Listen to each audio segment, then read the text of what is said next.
Hello friends, welcome to home classes. कैसे हैं आप सभी।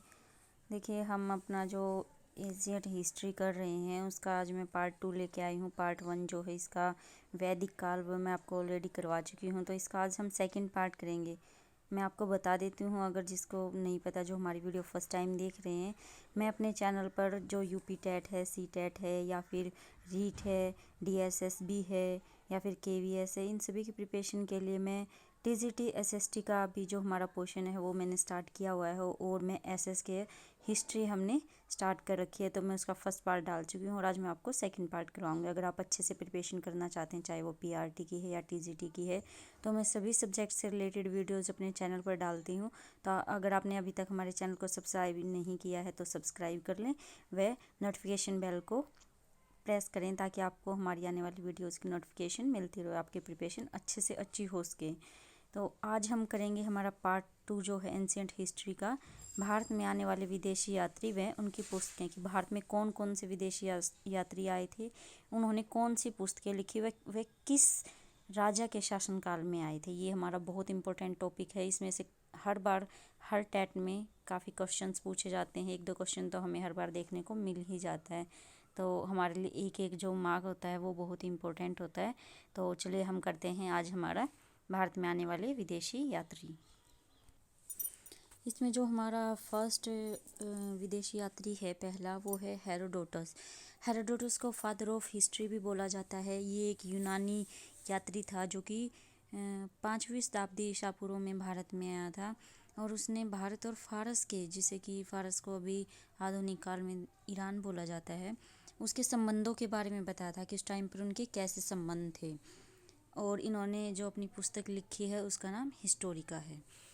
इसके बाद जो मैक्सनीज था वो आया था भारत में। देखिए, ये बहुत ही महत्वपूर्ण है जो विदेशी यात्री है मैक्सनीज। ये काफ़ी बार पूछा गया है कि मैक्सनीज किसका राजदूत था, वो किसके शासनकाल में आया था, तथा उसकी पुस्तक कौन सी है। तो ये जो था वो सेल्यूकस निकेटर का राजदूत था और चंद्रगुप्त मौर्य के दरबार में आया था, और इन्होंने पुस्तक लिखी थी इंडिका। इंडिका में इसने मौर्य युग का जो समाज था, संस्कृति थी, उसके बारे में काफ़ी कुछ बताया है। इसके बाद नेक्स्ट हमारा आता है फाहियान।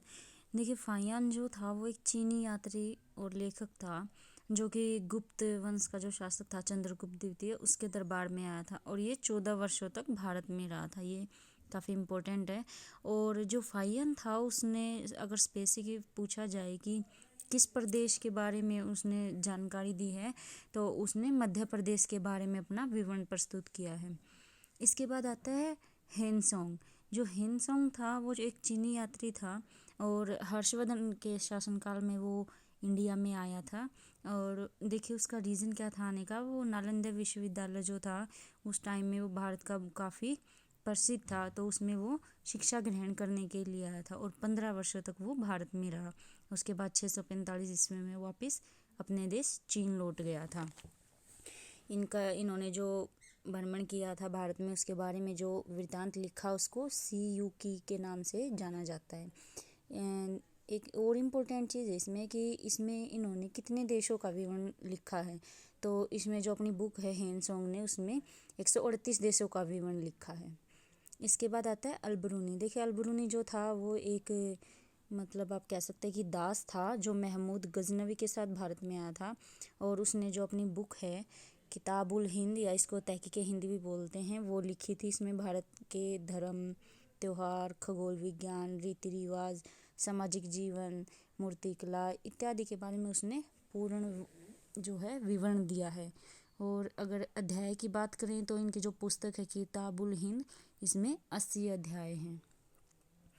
इसके बाद नेक्स्ट हमारा आता है इब्न बतूता। ये भी काफ़ी इम्पोर्टेंट है। इब्न बतूता जो था वो एक अरबी लेखक था, और 14वीं शताब्दी में वो भारत में आया था, और उसने सामाजिक और सांस्कृतिक जीवन के बारे में काफ़ी रोचक जानकारियाँ दी हैं।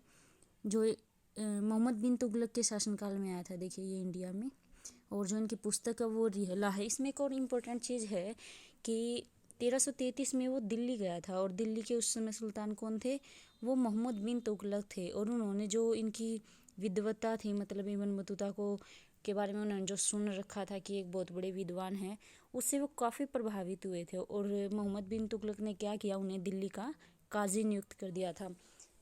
काजी, अगर हम आज के बारे में बात करें तो न्यायाधीश को कहा जाता था उस समय काजी। तो इन्होंने उस टाइम में 1333 में इन्हें दिल्ली का काजी नियुक्त कर दिया था मोहम्मद बिन तुगलक ने। तो ये हमारे कुछ इम्पोर्टेंट विदेशी यात्री थे जो भारत आए थे। अगर आपको हमारी वीडियो अच्छी लगे फ्रेंड्स तो प्लीज़ लाइक करें व कम्प्लीटली सिलेबस करने के लिए हमारे चैनल को भी सब्सक्राइब कर लें।